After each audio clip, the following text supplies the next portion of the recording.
Welcome back to Camera Conversations, and this is episode 300 of the podcast. It's a solo Q&A.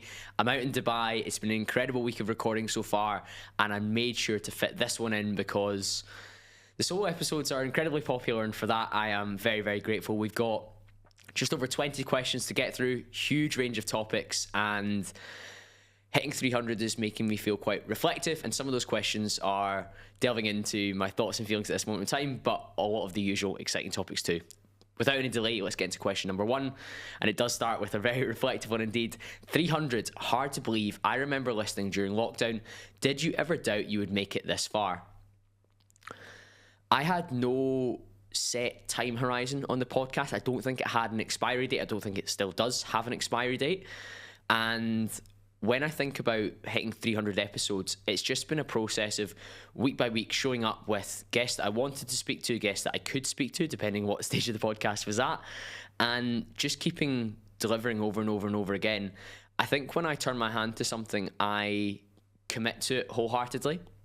And those that have listened for a long period will know that throughout 2019, when I've been a guest on 5 or 6 different shows, I'd continued to threaten to start my own podcast, but it took until the lockdown of 2020 for me to actually take action on that. And when I took action, it was because I knew at that point I'd freed up the time to be able to do it properly, because when you do something, it's worth doing it well. And I decided that I was going to treat the podcast as that. And that has looked different over the years in terms of what doing it well has looked like. It's become more professional. It's become more polished. I think that's helped by the opening of studios post the lockdown period. But I really have thrown myself into it properly and committed wholeheartedly. Did I ever doubt I would make it this far? I guess this far is a subjective measurement. I think it's in a great spot. The whole top 1% in the world on listen notes, the whole hundreds of ratings on Spotify and Apple Podcasts, and hundreds of thousands of downloads now across YouTube, and of course on Spotify and Apple as well. I don't know what this far really looks like depending on what my ambitions were. I just wanted to start a podcast and have a platform and have discussions with people I was interested in. The people I've got to meet and got to discuss things with, it's all just been a bonus. It's all just been a really, really big bonus for doing something that I really wanted to do. There have absolutely been times when it's felt harder to keep going than others. A time that I've maybe spoken about before, but again, many of you will be new since then. Between the episode right 90 to 100, I've been doing it for, I don't know, just under 2 years. And I had probably 5 or 6 guests that I thought were within striking distance fall through pretty much last minute, or say no when I was approaching them in between that period. And that was quite unsettling, because I felt that at almost 100 episodes, I felt like I'd maybe deserved the chance to speak to some of the people I was looking to speak to. But nothing you gain comes unless you deserve it. Like, things will happen in alignment with the time and in alignment with the value that you bring. And that was a hard lesson at that point in time. There's probably guests I was trying to speak to then that would probably DM me now wanting to come on the podcast, such as the nature of the changing dynamics. But that was probably a period when I was considering moving away from it. I would also say there's been periods where, while I've been very fortunate with the brands that I've been able to work with on the show and support the show from a fiscal perspective to help me put out the clips, to help me put out quality thumbnails, to help me with studio costs, I've also gone through large periods where I haven't actually put sponsors on the pod. So from a fiscal perspective, that has cost me a reasonable amount of money that I've invested, because I've looked at from the intangible benefits of my personal brand, my network, my own self-development, getting to speak to these incredible people. But you must also understand that that can make you feel like you want to quit if it's not suddenly becoming this money-making machine. And even now, at 300 episodes in, I reinvest back everything I can into the podcast that I get from brands, that I get from sponsored deals. I'm working on a new one just now that's really, really aligned with the type of person that listens to this, and it's going to help from a supplement and a well-being perspective. But I never ever sell out. But those are the moments that become hard to keep pushing if the numbers don't quite stack and you feel like you're not seeing the return or the rise or the growth. But then you need to come back to your why, and I've always done that, and I've always loved having the conversations. I've loved the positive, powerful feedback, and I've loved the opportunities we've got. Question number 2, what was your biggest weakness in sales you had to work on? I think the main one for me, and the main one for a lot of people, will be being able to have total clarity on what you're offering to solve a problem, a need, or desire, and making sure that that's clear to your customer that it's the case. And then the next step on that being the confidence to deliver a price and a proposal and a presentation and gain their commitment to order, to proceed, whatever the process looks like. That is probably the hardest thing for most people to do in sales, to really clearly articulate why their service, why their product, why their offer is valuable to somebody and why they need to move forward, and then having the ability to create the urgency and the energy to move forward. Equally, I would say at different times in my life, I've had to work on different things within my sales career to really level things up. So I'll give an example. Between 2020 and 2021, the biggest improvement that I saw was me being able to build a consistent process and a flow of emails, calls, meetings, and proposals to take a prospect from stone cold, never heard of you, never spoken to you before, all the way through to being a paying client. So that was like my development point for probably 12 to 18 months. Then if I look at 2023 in my current role that I'm in my day job, it was mostly me working on negotiating and closing at a higher price point and margin, because we were working on profitability at that stage, not just revenue. And if I reflect on last year, 2024, the big thing that I worked on was being able to negotiate what I called a whale or a mammoth deal, which was over 600k ex VAT, while balancing all the other deals that I was still working on that were my sort of standard size deals, and ensuring that I didn't drop the ball on those. So as you can see, at different times I had maybe weaknesses or points of development that I was working on the whole time, and ensuring that I was constantly getting better. But overall, if I look at Colin that first started in sales in a B2C insurance company in 2011, it was making sure that you built total understanding for the customer of what you offer, what your product does, what your service does, how it solves what they need or what they want, and then getting them to agree and move forward really, really cleanly and clearly. Have you ever rubbed beef fat on your face? Sounds crazy, but that's what I've been doing since January with No Tox face balm. I've been really focused in the last few years on reducing the number of toxins that I take into my body, whether that's getting a filter for the water in my tap, whether that's removing things like heating plastics or drinking from plastic bottles. The skin is the biggest organ in the body, so it was about time I considered what it was I was rubbing on my skin, and that includes things like moisturizers and other potentially harmful chemicals. Since January, I've been using No Tox face balm. My skin looks and feels the best it's ever felt, and you can benefit from that too. The link will be in the show notes for notoxskincare.co, and you can use Cambro for 15% off. Question number 3, favorite type of first date? I think it's normally an activity for me, but it has varied a lot recently. And it often depends on how long you've been talking to the girl before you meet them. I think if you've been speaking to somebody for a very short period of time and you're just interested in meeting to really suss them out and get the vibe more clearly, something like a coffee and a walk's a good way. It's low commitment, it's low challenge, it's really easy to do. That would be if you've not spoken lots before. But if for whatever reason you've been texting lots, or maybe you know them through a mutual friend, or you've maybe encountered them before and they've become single and you become interested, then you could go for something more formal. So for me, it'd be like brunch or dinner or something like that. Equally that I've said activity, and I've only listed going for a walk, which isn't particularly expansive, but I've gone on gym dates before, I've gone on spa dates before, I've gone on bowling or mini golf, I've even gone to the driving range. Sometimes it's nice to have an activity that you're doing that takes the pressure off the conversation and allows you to be a little bit more casual.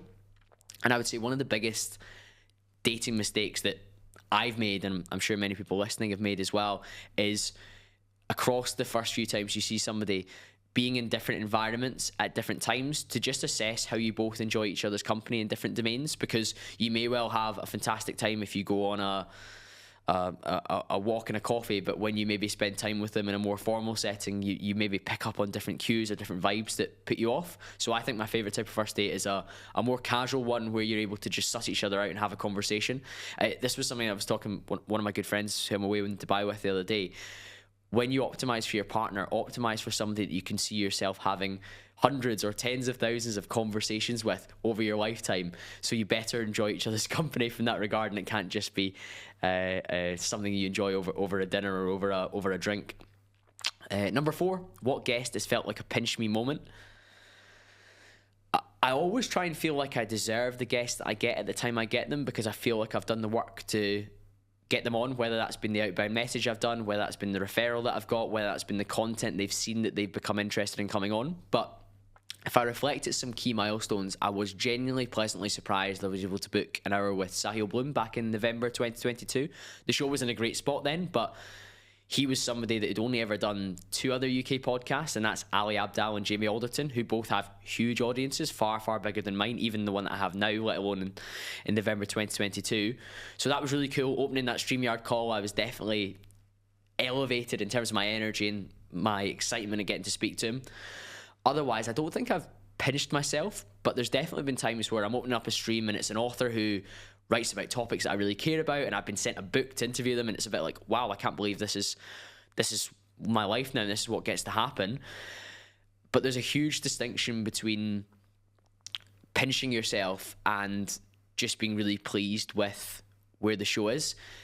And there are times, of course, where I have to reflect that a show that started in lockdown 2020 from my bedroom in my flat in Glasgow is now interviewing people in Dubai, in London, in Manchester, in Leeds, in Glasgow, wherever I've been, and being able to do that is very, very, very cool. And recency bias, Sterling Cooper flew to Glasgow to do Canberra Conversations. That is wild. I think he was doing a couple of shows in London. We were going back and forth on WhatsApp when I got introduced to him. And he was like, yeah, I'll come to Glasgow for the show. It looks great. That sounds really good. And then we spent time going for a cigar afterwards and just putting the world to rights, which was amazing. And I've got a lot of respect for Sterling. So those are not pinch me moments, but they're moments where you really feel like the show is traveling in the direction that you want it to. Question number 5, noticed you've been sharing more of your political views. How come? Quite simply, we are at a crossroads, and we're probably too far down a particular area of the crossroads in the UK, where if we don't speak up about what's been happening, and that includes the previous Conservative government, and that certainly includes the current Labour government, and it certainly includes the SNP administration in Scotland, you must speak up and push back on the direction of travel. Otherwise, we will be a docile, weak, subservient and dependent population, and that's not in alignment with any of my values. So I'm going to speak far more about my political views and speak about how my political views intertwine with my life philosophy around high agency, around self-sovereignty, around personal responsibility. These are all things that tie into my content, and they tie into my values of who I am. So they also link into my political views. I've also said I'm completely politically homeless at the moment. I do have hopes that Reform UK will sort itself out and be a voice that can move us away from where we are just now, but that's not the case at the moment. So I'm pretty politically homeless, and I don't necessarily tell you that I think everyone should be voting for this party or I'm voting for this party, but I can certainly be vocal about what I'm against and what I would like from a political force, and that's mostly just minimal state intervention, maximal freedom, and a really safe, clean, efficient country, much like the one that I'm sitting in today. But I'm hopeful the UK turns that corner, and that's why I'm speaking out more and more. Number 6, another sort of dating related one. 3 things you look for in Mrs. Cambro. I think you've got to start with attraction, and that for me is somebody that has a level of commitment to their appearance, to their health and their well-being, and that all links to their attitudes and their behaviours when it comes to self-care for their mind and body. I don't think you can date somebody that you aren't physically attracted to, and equally that physical attraction has to be combined with somebody who looks after their well-being for their mindset and how they feel day to day as well. I've always said I don't think I need to have somebody that's as, let's say, obsessed or as into health and fitness as me. They don't need to go to the gym 5-6 days a week, far from it, but having some sort of exercise habit, having some sort of routine, which means that they look after themselves and that their trajectory for how they're going to look and feel for the longer term is really positive. Because you could date somebody who's attractive purely genetically, but those things don't last. What you want is somebody who's optimizing for their health across the longer term, especially at my age at 32. If I'm going to date somebody, I want them to be healthy to have our children in the future. And if that means I'm dating somebody that's of a similar age or a little bit younger, they probably need to have in place behaviours and traits which mean that their health and their attractiveness lasts long into our partnership for both of us. The second thing I would look for would be a level of traditional values for wanting a family, wanting marriage, and having a feminine energy. And that polarity between the masculine and the feminine is something that's gone missing in a lot of society. But I very much look to lead as a masculine, as a strong figure, as somebody that's supportive and encouraging, and having that alongside you where somebody is feminine and soft and light and caring, while of course also sharing many of my ambitions, is really, really valuable. And when somebody who's supportive and encouraging and sitting alongside you, as a man and as somebody who wants to function at their absolute best, that's something that I would look for in Mrs. Cambro. And last but not least, and I guess linked to that in some ways, is I'm going to go for somebody that has a positive and a light energy around them.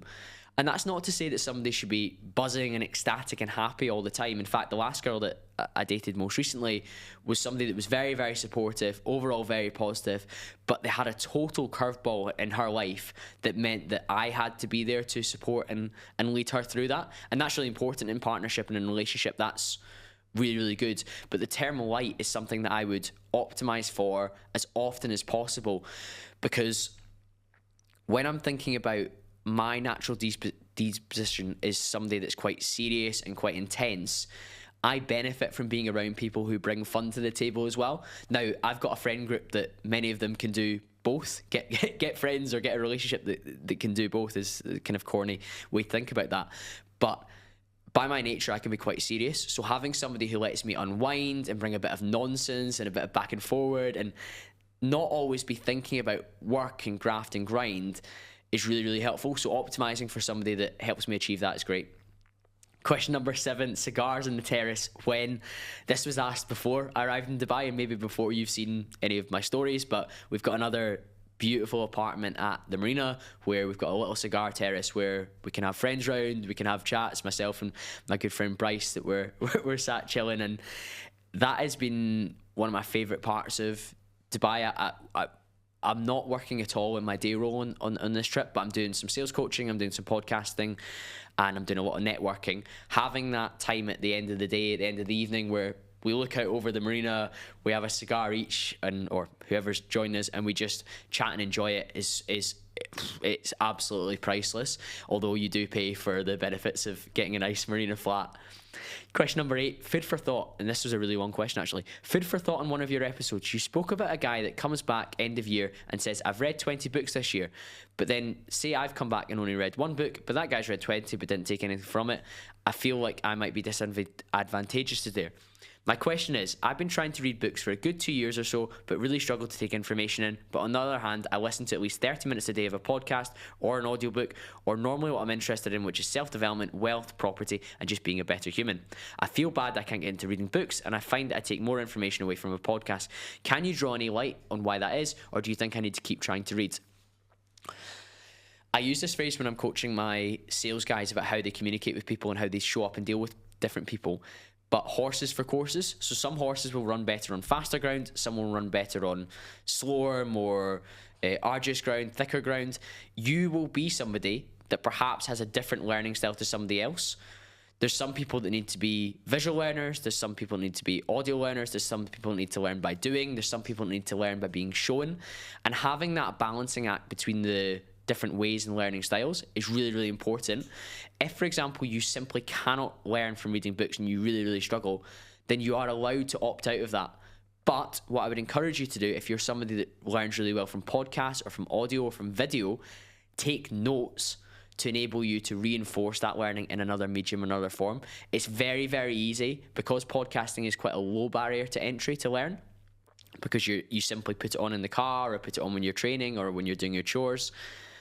That can often lead to you consuming even more than you have done before. But rather than sitting in the content you've consumed and trying to think about how you might action it or how it might apply to you, you move on to the next thing.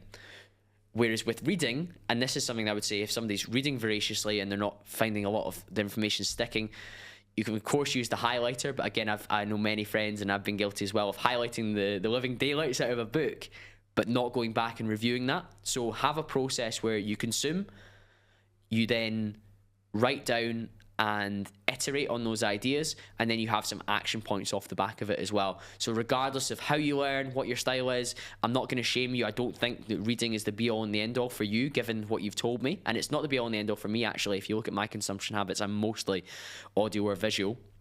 But having a process for distilling that information down and considering how you action it is what's going to matter far, far more than you suddenly becoming a brilliant reader. Question number 9. When you and I first met, you were more politically aligned to a party, but since C19 you've become more apolitical, it seems. Besides C19, is there any other big ticket items or events that made you move to the apolitical or sometimes alt-right side? Alt-right, that is something that I'm going to deny, because I think I've largely stayed where I am politically, which is centre-right on social and economic issues, and the world has just shifted quite radically. The reason that I'm most politically homeless is because the Conservative Party sold out to the globalists. They didn't enact any of the big things they promised in 2019 when the UK population en masse voted them in. In fact, significantly more votes than the Labour government got in 2024, the Conservative government got under Boris Johnson, but they then never did anything with it, which is a real shame. I'm politically homeless because the political elites do not align with our views. They don't do things that we believe in. So C19 was a big one. Anyone who really understood the situation at that moment in time would not have acted in the way that they did. Other things, I think I see a lot of people virtue signalling with the whole climate emergency nonsense. That is just completely out of alignment. The level of safety in the UK, that is politically out of alignment with how I feel. The level of immigration that goes unchecked, both legal and illegal, is out of alignment with what I think in the UK. The actual custodial sentences that are dished out for some of the crimes that we see in the UK are out of alignment. I also would be tempted to look at something like capital punishment for murder or severe offences in the UK. Again, that's something that politically the elites will just never give you because they think that's wrong or that's stupid. I believe if you look at the referendums that we could run, I think you would see a lot of policy change very radically from what the political parties tell you. So C19 was a wake-up call, but across the board, if you look at how policies are enacted or how the country is being run, most people are pretty disengaged with the general rule of law. Question number 10. It was class to see you speak at This Is Wealth. It was funny hearing you in person rather than through my car speakers. What's helped you be able to stand up and speak well in public? A phrase that I always come back to is the difference between nerves and excitement is preparation.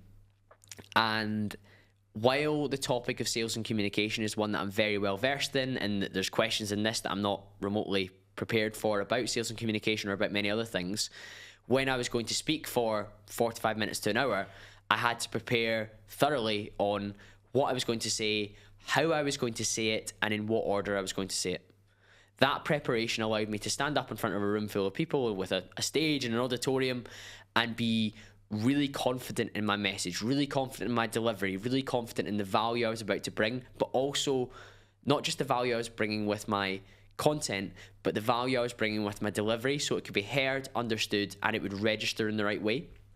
The big thing when it comes to something like that, the content is the easy part because I know what's valuable about my story, my perspectives, what I've done in sales, some of the principles I could instill to help with communication, some of the principles I can instill to help with the sales mindset. That was all easy to get down on slides.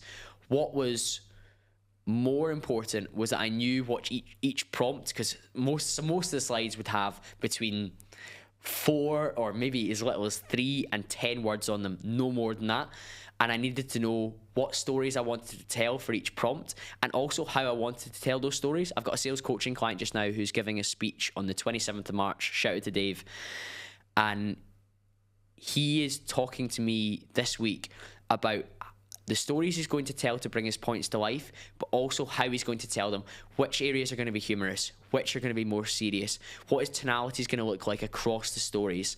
I had that prepared for This Is Wealth because when I went on that stage, if I wasn't prepared, then perhaps nerves or excitement or even a monotone kind of steady state would take over, which would mean the talk wouldn't be as engaging. And even if the story was really helpful for bringing a point to light, if I didn't deliver it properly, then it wouldn't have the same value and same effect. So for me, what's helped me stand up and public speak well, easy for me to say there, is preparation, practice, reps, knowing your content, being a subject matter expert, but then also rehearsing or being clear on how you're going to deliver it. Quick break before question 11. Have a quick glass of water. Number 11, body positivity movement, pros and cons. Body positivity, the term itself, and this is a thing that you see across a lot of psyops. The term itself is, in its own right, completely fine. The modern body positivity movement and how it's come to manifest. You've asked for pros. I'm really going to struggle for pros, but I'm going to try my absolute best. The cons list is going to come an awful lot easier. At an entry level, a term like body positivity is healthy because it promotes self-acceptance of your body and how you are and your genetics and how you're predisposed. And it pushes back on perhaps some of the hyper-polished, perfectionist images, maybe photoshopped images, and the promotion of body types that are perhaps unrealistic or even unhealthy in their extreme, in terms of if it's extreme levels of muscle, extreme levels of leanness, extreme levels of skinniness or thinness. But I think a lot of that promotion was in the distant past, albeit I think there's elements of Hollywood nowadays that still has that. But that stopped, I feel it stopped a long time ago being unhealthy, and it's now been more normalised for bodies and beauty standards to be lowered in recent years. Beauty standards have increased in other areas. I think girls have a really hard time with the amount of filters, the filler, the Botox or whatever other chemicals are being put into their faces because of how severe some of the aesthetic facially are being pushed nowadays.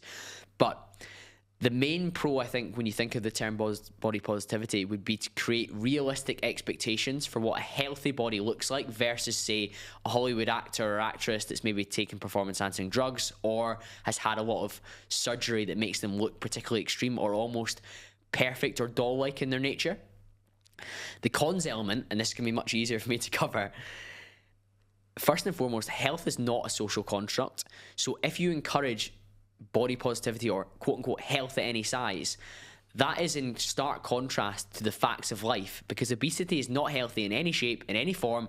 It increases the risk of dying from a multitude of diseases and illnesses, and it's simply impossible that health is possible at any size. In fact, I think it's been commercialized and popularized by companies to seem like they're more inclusive, that they're softer, that they're more supportive. Clothing brands pushing this nonsense message.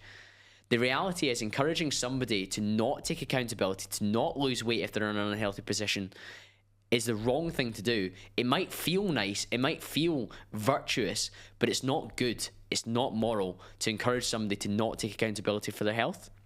And the last thing I'll say in the body positivity movement is, if someone washes their hands of personal responsibility and agency, and they embrace phrases like "you're fine as you are," "you're perfect as you are, don't change, queen," that's utterly toxic. You are allowed to want to make positive change in your life. You're allowed to acknowledge that you don't need to be perfect and meet some idealized beauty standard. Your genetics, of course, will dictate what you look like. I mean, you could put somebody side by side with me who is the exact same level of body fat, and they could have much better muscle bellies than me, or they could have different limb lengths from me, they could have different fat distribution across their body and their face, and they could look different. But it's another psyop to believe that health at any size, you're fine as you are, don't make any changes, don't lose weight. That's a disgusting social construct. Psyops like body positivity create a weak, docile, subservient, unhealthy, and a reliant population, and we must resist that at all costs. Question 12. After interviewing Sterling Cooper, is that you in the manosphere officially? I wanted to get an official definition of manosphere before I answered this question. I'm going to read it to you quickly. Manosphere is a varied collection of websites, blogs, online forums, and content creators who promote masculinity, misogyny, and opposition to feminism. First things first, I have never promoted misogyny, so that rules me out from that perspective. I do encourage masculinity, so I tick that box. I'm also not a male feminist. I think we are long past the stage where we need to fight between the sexes about equality. We want to have happy, functioning, and healthy individuals who are male and female who work collectively in partnership together. So I'm not a male feminist. I don't promote misogyny, but I do encourage masculinity. If the manosphere is content creators purely like Fresh and Fit, where they sit down with those round tables and they shout at promiscuous women and they bemoan the state of society, then no, then I'm not part of the manosphere. But if it's creating content which helps men to embrace masculine traits, take personal responsibility, show high agency, build in their career, become financially stable, mentally stable, and I guess the part of the manosphere maybe doesn't always talk about, but emotionally in touch with yourself and able to communicate that to those close to you, that's exactly where I positioned the show. That's exactly what I've been creating for the last 300 episodes, while also acknowledging that there's about 20% of the listeners who are females that are also interested in leveling up their brain, their body, their business, and their career too. And I love that they're part of the audience. I haven't specifically optimized to be an 80-20 split, but that's just how things have panned out. Hosting Sterling was great. The fact he flew to Glasgow to do the podcast, really encouraging. The feedback on the episode's been fantastic. Does it mean if I platform one particular guest, I'm part of the manosphere? No. Is the backlog of my content supportive of men becoming more masculine, becoming more in touch with their true selves, becoming more successful? Yes. If that puts me in the manosphere, then I'm delighted to be there. Question number 13. How fast was your journey to your current position as a sales director for a multinational firm? That's funny that somebody's used multinational firm, because they've definitely heard me say that on a podcast when I've introduced my day job. So my journey to sales director has been slower than I wanted it to be. We all want things now and fast in today's day and age, but I was probably too patient in the early days of my career, and I stayed in business development roles or account management roles or hybrid business development and account management roles for too long. But in my current role as a sales director, that happened really quickly when I moved to the business that I'm at. In May 2021, I moved there. I moved from insurance into the furniture industry. I was appointed a business development manager, and that was my title in May 2021. But by the October 2022, my title had changed to sales director. So that was less than 18 months. But by April 2021, so less than a year, my roles, responsibilities, and my commission structure and package was in line with that of a sales director. But I started in sales full-time post-university in 2014. So that took a long time to get to 2022 and be a sales director. It could have happened a lot faster if I'd moved industries sooner, and if I'd been more bullish in how much I put myself out there and how much I worked within an industry that allowed me to really, really make money and have a big contribution to the bottom line of a business, and therefore a big contribution to the bottom line of my value.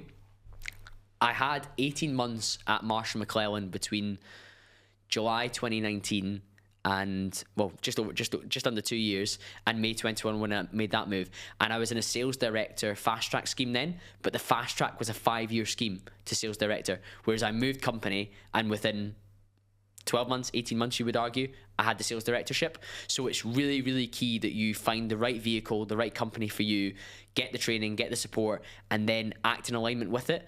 Because to become a sales director, become a leader of a function, to become somebody with the biggest target in the space and the biggest revenue generating year on year, you need to have behaviors and habits that are in alignment with that. In the same way, when I decided that I wanted the podcast to be treated really seriously and seen seriously by listeners and potential guests, I acted like it was a top 1% podcast long before it was a top 1% podcast. I produced the level of outreach to guests that I wanted. I researched the guests harder than other people. I asked better questions. I produced better quality clips on socials. I did all these things that were beyond the means of my existing podcast. In the same way in my sales career, I prospected harder, and in alignment with what you would expect from an account director, I delivered revenue that wasn't expected with a sales director. These were all things I just decided to do, and it meant that it was inevitable that I would become that. Question 14, best place to stay in Dubai. I hate giving it depends answers, but it depends how long you're here for and what you're here for. For me, every time I come, I typically stay in around JBR or the marina, because you can walk lots of places. You've got access to the beach, you've got access to the marina. There's great gyms, there's great walks, there's great restaurants, there's great co-working spots. You're a 15-20 minute taxi to the different studios that I like to use. The one that I'm in this morning was a 9-minute taxi, so that's fantastic from a location perspective. I have a lot of friends in around there that I can see socially, so that's typically where I want to stay. Friends that have moved here, so the Crypto Glasgow boys, they are out in Dubai Hills, which is a bit more of a residential area and a bit more less touristy. Other places people stay, a lot of people stay on the Palm. I think that's when you're doing extremely well financially, you stay there. But for me, it's always the Marina or it's always JBR, and I always will typically get an Airbnb rather than a hotel because I like the flexibility of that, and I like to have my own space, especially if I'm here for a longer period. Question 15. I've answered questions like this before, but I'll answer it because there may be new listeners. Any episodes you've never released that you've recorded? Yes, there's been at least 3 or 4 where we had technical issues, and 2 of those I would say we re-recorded with the guests because they wanted it to go out. And there has been, I would say, let's say 2 that we recorded and I thought it best and the guest agreed that it didn't go out to the listeners, either how the guest came across or just the topics we ended up covering and how it all went as well. There's one that's sitting there just now that I'm working on from a technical perspective, and also having listened back, I don't think the guest comes across and brings the most value that I think they do from their other content. So I will ask them if they're willing to re-record. If they're not, and they don't want to run it back, and they don't have the time in the diary, or they're not interested in doing so, then that episode will get consigned to the trash can as well.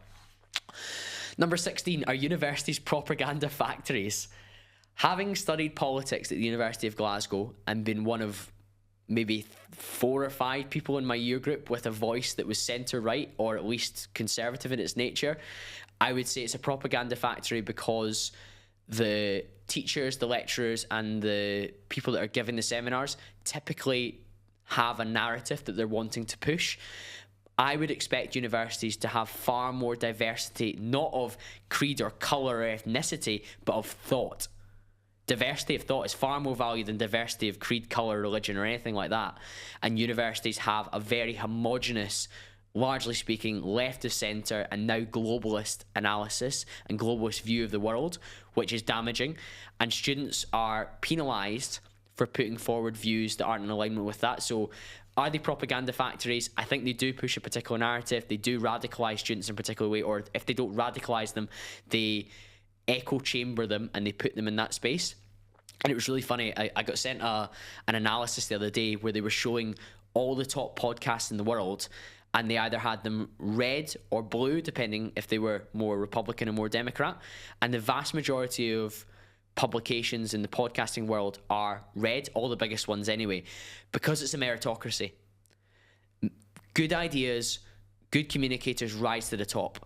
Instead, in universities where it's captured institutions, they are pushing leftist thought, leftist agenda, because they are without challenge. If they were challenged to debate, to rigor, to back and forth, they would be beaten, pure and simple. That's why the likes of Joe Rogan, that's why Modern Wisdom, that's why Trigonometry, that's why Charlie Kirk, for example, in the US, that's why those shows have risen to the top, while leftist shows have been left behind.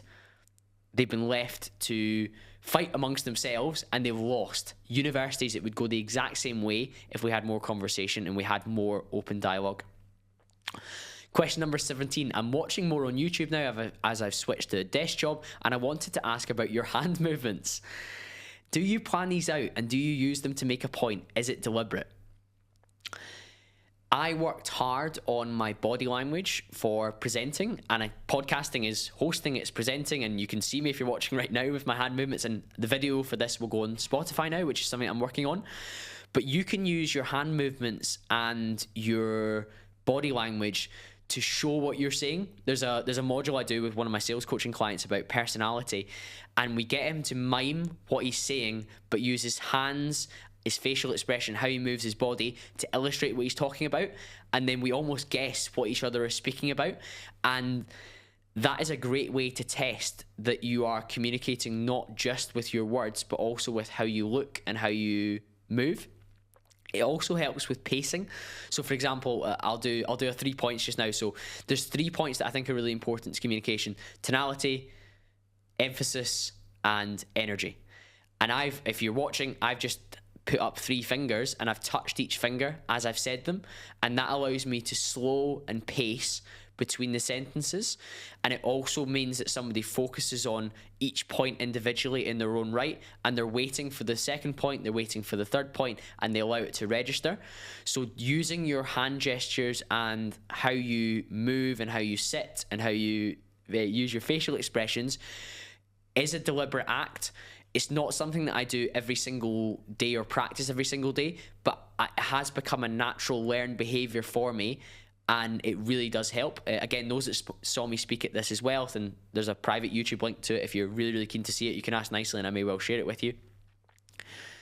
I moved my hands in particular ways when I was wanting to make a point. So again, if you're watching on Spotify, when I move my hands internally towards myself, I'm being inclusive. I'm trying to bring you on the journey with me. When I bring my hands towards me, I'm doing the same. When I do my pointing and my tapping, when I put my hands on a table, and I'm like, for example, I'm doing a kind of claw shape on the table just now, that's anchoring me to slow down and be more emphatic with the words that I'm using and use more tone on particular elements.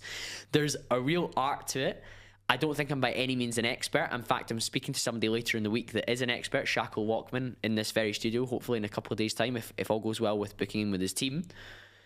I'm going to ask him all about that, because some of what I do is I'm unconsciously competent sometimes in that regard because I've practiced a lot, but I do use my hand gestures to try and help me communicate. Number 18, the TJ PowerPod blew my head off. What was your biggest point that TJ raised that really piqued your own interest the most? This could be either on or off camera. We'll talk about ones that we covered on camera, just for TJ and I's privacy. We did cover some really cool things when we were just chatting before and after the episodes. But on camera, we got an exclusive from him because TJ's known for DOSE, which is dopamine, oxytocin, serotonin, and endorphins. We talked about glutamate, and it was the first time that he's done so on a podcast. I mean, I've listened to basically everything TJ's done because I'm a huge proponent of his work. We spoke about glutamate, which is a hormone or a brain chemical that plays a major role in shaping our learning, our memory, our cognition, and even how we think and make decisions.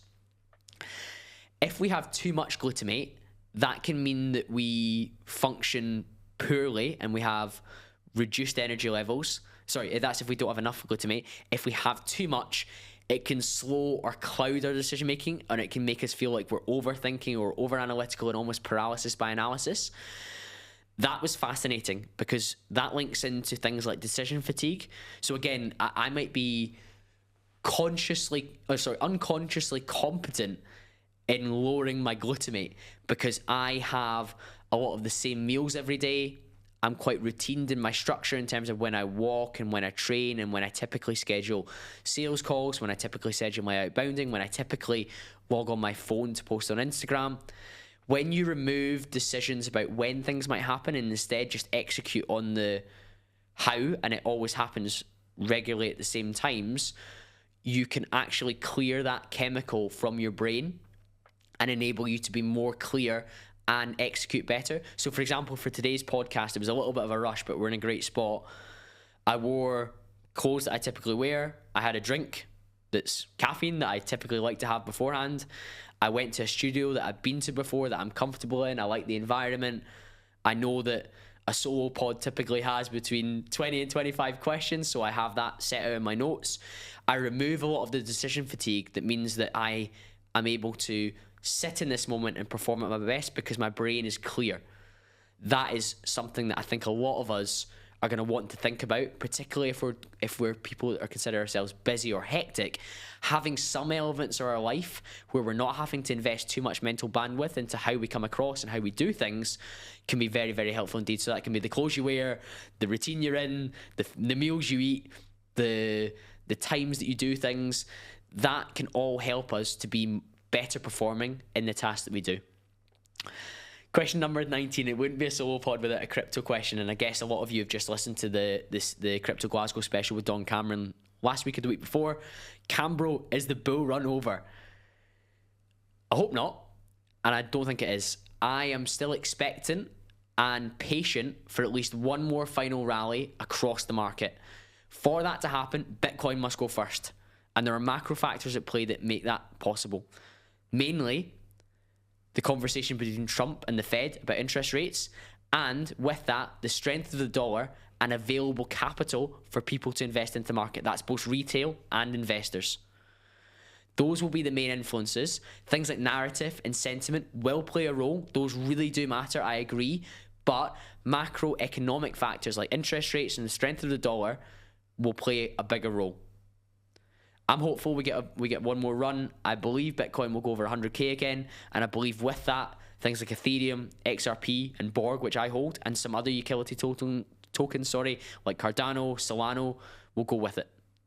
I'm not sure about some of the rest, but I think those sorts of tokens will come in this cycle again before we go back into a bear market, which I expect to be later in the year. Q3 would be my expectation. I know Don talked about an end of Q1 rally. That's not happened because of the macro factors. Despite the crypto summit in the White House last week about the Bitcoin reserve, that didn't happen because the macro factors weren't in place. So that may push on to later this year.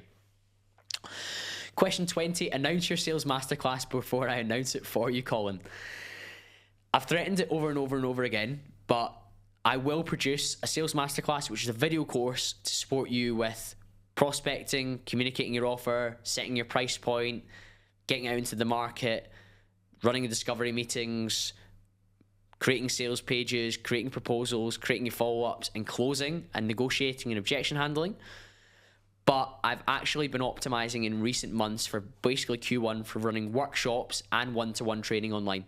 So workshops in person and one-to-one training online has been the basis first, because after each session I do with a one-to-one client on StreamYard, I'm creating more modules which I will include in my sales masterclass. So I promise you there is going to be an entry-level resource that will be available for you all very, very soon. It'll be evergreen, it'll be entry-level at a price point that you can use that will help you whether you're B2C, whether you're B2B, whether you're a business owner, whether you're an employee. But I've focused on doing the one-to-one training first, and I've been completely, until, depending when you're listening to this, I'm completely full until the 1st of April. Because I've got so many people wanting to work with me, and it's been amazing. And each of those people that I'm working with, I'm crafting what will work in the modules. And this question comes from one of my one-to-one clients. He wants the masterclass as well, which is really, really nice. But that will come in good time. It's on its way. Question 21, we're in the home straight now. I don't know you that well, but you work so hard. It is impressive, and I would love to work with you on projects, and I guess you get pitched about this all the time. But do you think there's any downsides that come to your intense work ethic? Every personality trait, every predisposition, every nature that we have has both a light side and a shadow side. I spoke about this with Lauren Johnson back in late 2023. That's a great episode if you're into mindset. She's a performance coach in the US. And Lauren spoke about traits that we admire have a light side, but on the other side of that, there are also elements that have a shadow side. So you've asked about work ethic, so we'll do that one first. So it might be really attractive that I have a hard work ethic, that I'm always grafting, that I'm pushing hard, that I like to get things done, that I'm intense, that I'm disciplined. That's the light side. The dark side of that could be that I struggle to switch off. So being around me might feel intense sometimes, or it might feel that, oh, Colin's not been as present today because you can tell he's thinking about doing this piece of work later, or he's ruminating on an idea that he needs to work on. Me being aware of that light side and that dark side has meant that I've been better at lightening up that shadow more often. So, for example, last night when our good friend and previous podcast guest, Oliver Anwar, came to the apartment for a cigar, I was on top of work for the day. I was prepped for today's podcast. I was prepped for what the schedule might look like across the rest of this week. That meant I could be really, really present. So my work ethic earlier in the day, my discipline then, enabled freedom in the evening. That's really positive. That's a great thing. In sharp contrast though, if I hadn't have worked hard enough, or I hadn't felt I'd worked hard enough, then the shadow side would have been that I would be less attentive, I'd be more agitated, less engaged in the social event that I had. So that is a downside to my work ethic, because there will always be times when I don't feel I've worked hard enough, when I don't feel like I've been able to do that, and I'm able to really, really crack on. Every single personality trait that we have has a light, has a shadow side. Become aware of that, and it will put you in a much stronger position for how you act day to day. Again, linked to work ethic is ambition. The last girl that I dated was really attracted to live my ambition, but I also regularly told and spoke to her that the challenge will be that I will really struggle to sit down and chill and watch Netflix with you, because I get a bit restless. So with ambition can come a restless nature. Yes, it's great because it means that I'm financially secure, I'm stable, I'm building, I'm encouraging, and I'm pushing you to be the best version of yourself as well. but it can mean that I'm restless and I struggle to switch off and I struggle to relax. So I always ask somebody that I'm dating or a friend of mine to help me with that side or be aware that that's coming. In the same way, you might think that somebody being really funny and humorous has a light side, and it does, because it makes you laugh, you have a great time with them. But the shadow side to that may be that you don't know when they can have a serious conversation, and that they may use humor as a defense mechanism to deflect away from having darker, more challenging conversations. These are important things to be aware of. Question 22. Who's in your podcast during Dubai tour, and anyone else coming up that we should be aware of? Pre-Dubai, we've got Joe Bryan, who is the creator of the viral What's the Problem YouTube video. That's out soon. That should be episode 301 if this is 300. We've got Lewis from Prime Property. Anyone from Glasgow in the property and the investment scene will definitely know Lewis, and that's been recorded. That's scheduled as well. In Dubai, we've already recorded with both Calvin and Ryan Smith, who are the guys from Suited and Booted, which was an amazing conversation yesterday. We got into lots about moving to Dubai, building a business, the challenges of managing staff and what that really, really takes.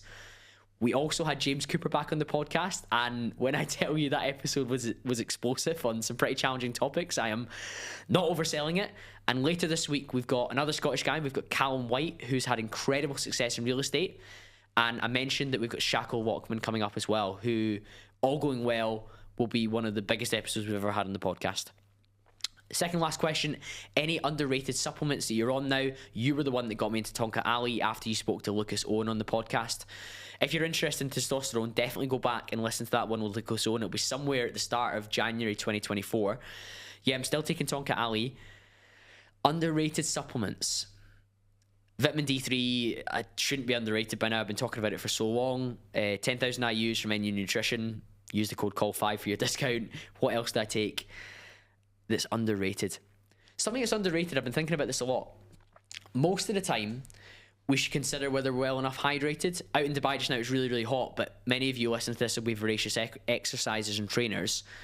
Making sure you've got your electrolyte balance right is really important. So I've been using electrolytes for the best part of 10 months. I've found a brand now that I'm really happy with for the last 6, and I am on the verge, as of probably next week, maybe the time this comes out, of signing a deal with them. So that'll be really good, and I'll have a code for you to get a discount on. So maybe underrated would be electrolytes, making sure that you're hydrated. So I was always somebody that would add pink Himalayan salt to my water and some lemon. That's probably the baseline entry point and the most affordable, but a really high quality electrolyte with the right balance between sodium, magnesium and potassium would be my next recommendation, and I will very soon have an exact recommendation. But yeah, that would be it for supplements that are maybe underrated that I've not spoken about before. There's lots of podcasts that I've spoken about supplements. Last question, let's wrap this one up. Question 24, and I guess this is kind of a poignant one to think about as we wrap up, and episode 300, massive milestone. If Campbell Conversations ended tomorrow, what would you want it to be remembered for? First things first, unless something goes drastically wrong, it's not going to end tomorrow. You've heard I've got a lot of episodes booked and I've got a lot of episodes recorded, so we're not stopping anytime soon. But if I wanted Campbell Conversations to be remembered for anything, or even just thought about in terms of how people see it, I would want it to be seen as a vehicle for somebody to improve themselves across areas of their life that they deeply care about. Their brain, their body, their business, their career, their relationships, their financial situation and their investments. That is what I'm trying to create with this massive backlog of episodes and the many hundreds of episodes that I hope are to come off the back of this as well. I would want it to be remembered for that. I would want it to be remembered as a positive force that you can listen to support you in those noble goals in those areas. But I also get messages from listeners who listen to it just to raise their mood, to get through a challenging period, to motivate and stimulate them. So I wanted to educate and inspire, but I wanted to motivate and stimulate, and I wanted to encourage as well. And these are all things that I'm creating content that I need, or I definitely needed when I was younger as well. And I hope it fulfills that role for you. And if you feel that way, drop me a message. It's always really, really cool to see. And as we wrap up for episode 300, I want to say a continued thank you for all your support. I mentioned I don't put lots of sponsors in the podcast. This will probably have No Talks on it, who have been a great new brand deal for me and really, really aligned. So please do go and support them. But if you want to support me for free, subscribe, hit the rating button, copy and paste the link to a friend. If there's one of the last 300 episodes that you have listened back to or you get a lot of value from, maybe share that with them as well. And it really helps the show keep going. We're 300 in. We're not slowing down anytime soon. Thanks for all your support. I'll be back to speak to you all again very, very soon.